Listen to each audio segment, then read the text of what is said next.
بسم اللہ الرحمن الرحیم۔ سوال پوچھا گیا ہے کہ مختلف وسائس مثلاً وسوسہ قلبی،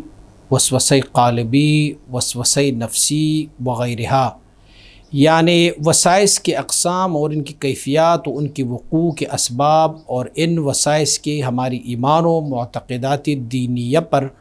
اثرات، ہمارے ذہنی افکار پر اثرات، نیز ہمارے باطن و باطنی احوال پر اثرات، اور ان سے نجات کاملہ دائمہ کے حصول کے ذرائع مذکورہ اموراً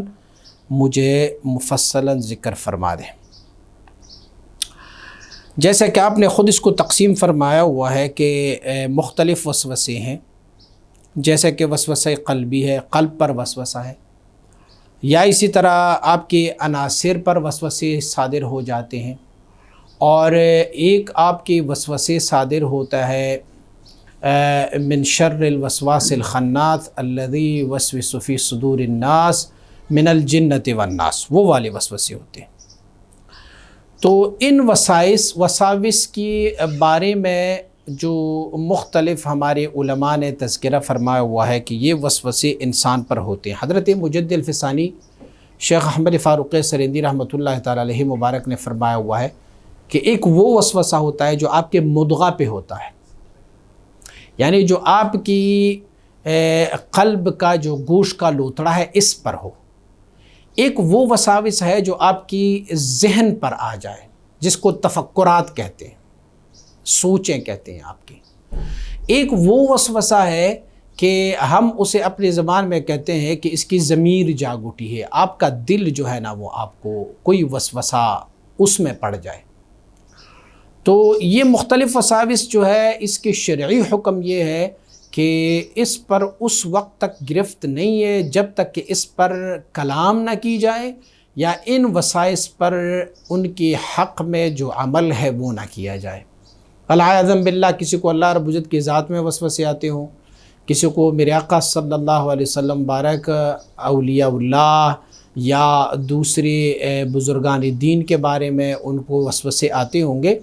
تو یہ وسائس جو ہے وہ تب قابل گرفت ہوں گے جب ان وسوسوں پر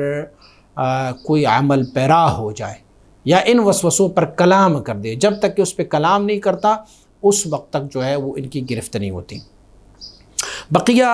ان کے اسباب بھی، وسوسوں کے اسباب بھی بہت مختلف ہیں۔ مثلاً کچھ وساوس ہے کہ جس کے بارے میں کریم آقا صلی اللہ علیہ وسلم بارک نے ان کی طرف اشارہ فرمایا کہ اگر کوئی بندہ پیشاب کی چینٹوں سے اپنے آپ کو نہیں بچاتا، یا چغلی کا کام کرتا ہے، مثلاً یہاں کی بات ادھر لے کے جاتے، ادھر کی بات یہاں لے کے جاتے، تو انہیں بھی وساوس ہو جاتے ہیں۔ ایک یہ وسوسہ ہوتا ہے۔ کچھ وساوس اس وجہ سے بھی ہوتے ہیں کہ آپ کو کوئی کامل مکمل شیخ نہیں ملا اور آپ کسی ناقص کے ہاتھ پہ بیعت ہو جاتے ہیں، تو ان کی وجہ سے بھی آپ کو وسوسے آ جاتے ہیں۔ ایک وسوسہ اس وجہ سے بھی ہوتا ہے کہ بندہ کوئی ایسا ورد وظیفہ کر لیتا ہے کہ جس کی وجہ سے اس کی دماغی کیفیت خراب ہو جاتی ہے، انہیں بھی وسائس آ جاتے ہیں۔ حضرت مجدد رحمۃ اللہ تعالی نے ایک وسوسے کے بارے میں فرمایا کہ ایک بیماری اسے کہتے ہیں مالی خولیہ۔ تو مالی خولیہ کی بیماری اکثر و بیشتر جو ہے نا وہ سالکین کو ہی ہو جاتی ہے۔ پھر اس میں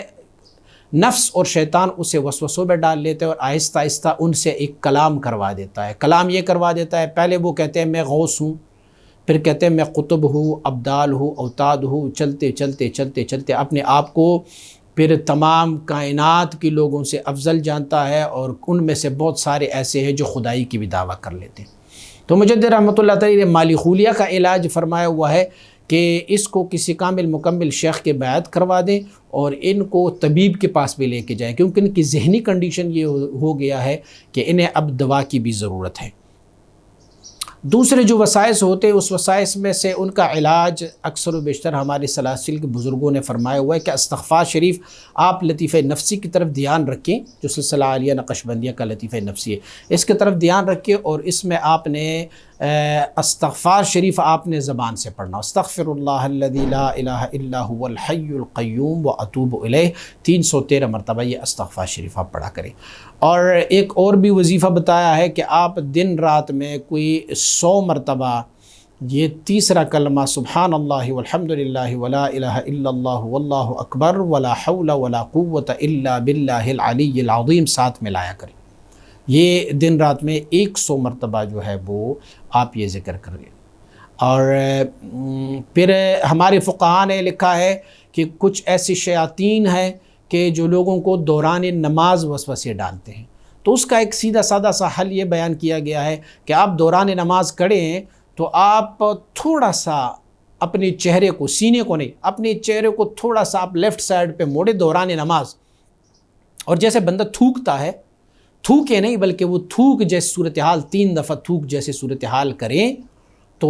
آہستہ سے آپ کا چہرہ جو ہے وہ قبلہ رخ سے بالکل نہ ہٹ جائے بلکہ تھوڑا سا لیفٹ ہو جائے اور آپ تھوکیں، تو ان کا بھی علاج اسی پر ہے۔ بہرحال جب وساوس بڑھ جاتے ہیں تو وہ ذہن پر بھی اثر کر دیتے ہیں، تو جو وسوسوں والا بندہ ہوتا ہے اسے ضرور کسی حکیم طبیب یا کسی بھی ڈاکٹر سے دوائی ان کو لینی چاہیے تاکہ ان کی وسائس ختم ہو جائے۔